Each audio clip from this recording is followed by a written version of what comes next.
In the previous lecture, we have seen that how to generate intermediate code, and in that we have seen IC variant 1 and IC variant 2.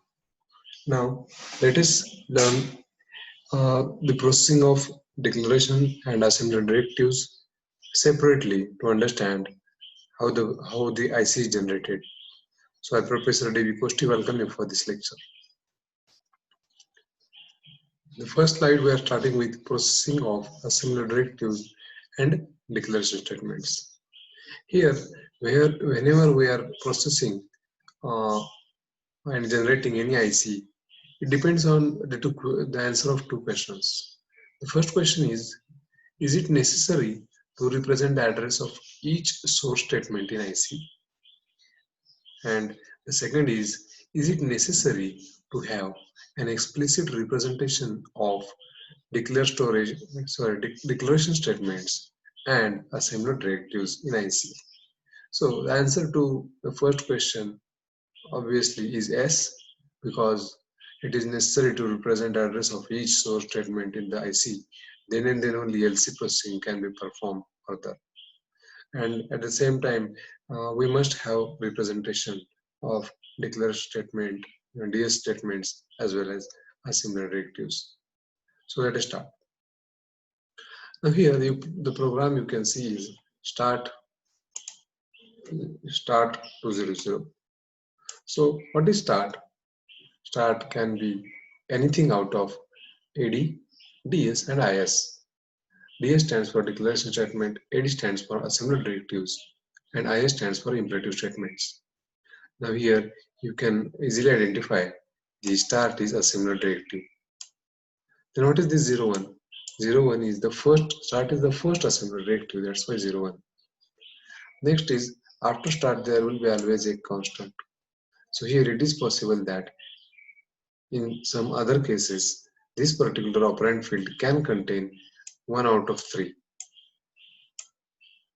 CSL. So C is a constant, S is a symbol, L is a literal. So in this case 200 is a constant.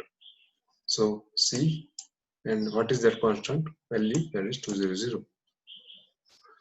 This is how the processing of assembler directives is done. Now here LC is initialized with value 200 because start is telling the process, telling the assembler to initialize the LC with 200. Let us go to the next statement. The address of this particular statement is going to be 200. So here keep in mind assembler directive will not have any address, because assembler directive is not going to perform anything, but it is going to just direct assembler to do something. Actual address is given to this particular instruction, area 1. So now this is a symbol. This symbol is to be put into the symbol table, which is already put because DS and DC statements occurs at the end of the program. So for time being, or keep in mind that this particular label will not be performed anything here. It will be just kept blank. Next is DS. Now in declaration statements we have two statements. One is DC and another is DS. So DS is second, that's why it's 02. DC is first, that's why it's 01. So that's why for DS we have generated intermediate code as DL, 01. DL stands for declaration statements, 02 stands for it's a DS statement. After that we have one out of this constant, symbol or literal. So here it is a constant whose value is 20. Next is size BC5. Now whenever we are doing LC processing, that is moving from 200 to next address, we must consider the space required for DS statements. Now this DS is a declare storage, so it needs more memory, and 20 spaces of memory is required. So in LC processing, 200 is added with the constant given by DS. So 200 is added by the constant given by DS, that is 20. So 200 plus 200 plus 20 gives to 220. That's why the address of next instruction is 220. You can see here. The address of next instruction is 220. Then what is this DC? It's DL, 01. Declaration statement located at first location. After DC, declare constant. Obviously, it is going to be constant whose value is given by this particular statement, that is nothing but 5.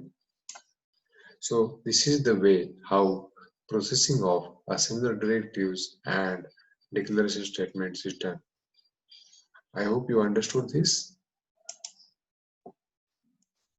Let us go to the next slide, processing of DC. So already we have processed DC statement where only one constant is given. Now here you can see something different, that is DC statement is having 1, 2 and 3 different constants here. Now what is to be done in this case? In this case, whenever such a statement is occurred, a series of DL statements can be put into the IC. That means if you encounter DC different number of constants, then series of DL, 01, after that C, 5. This is first statement. After that DL, 01, it's C constant 3. In this way, here it is written that a series of DL, 1 units can be put into the IC. So I hope you understood this. This is another way how DC can be used. Coming to the end of the lecture, last point is processing of LTORG unit. Now what is LTORG? LTORG is an advanced assembler directive. You know that. Now what this LTORG is doing? LTORG is just allocating space to literals. Then what is this literal? Literal is constant itself. And what is this? This constant means just declare constant. It's like declare constant DC. Now see here, the literals in the, now whatever literals are given before first occurrence of LTORG and after start, this is called as pool. This is called as pool. Here it is written, the literals of first pool, this is first pool, are copied out at LTORG statement. Means when your LTORG statement is encountered, all the literals which are encountered here are processed. Note that the opcode field of IC unit is DL, 01 is same as that of the DC statement. For LTORG, the IC unit is DL, 01. It is same as declare constant. The reason behind that is, though it is literal, it is constant only. That's why DL, 01 is used for LTORG. And this is C, 5. So here is the literal 5. First literal encountered is given some address over here. Similarly, whatever number of literals are there in the first pool, all of them will be allocated with some intermediate code, that is DL, 01, C, whatever that literal value is. So this is the way how literals are processed while generating intermediate code. Let me clear this annotation, then we'll move to the conclusion. Thus we have seen how the processing is performed for generating intermediate code of generation of intermediate code of assembler directives and declaration statements. Slide credit goes to Professor D.M. Namdere. Thank you very much and happy learning.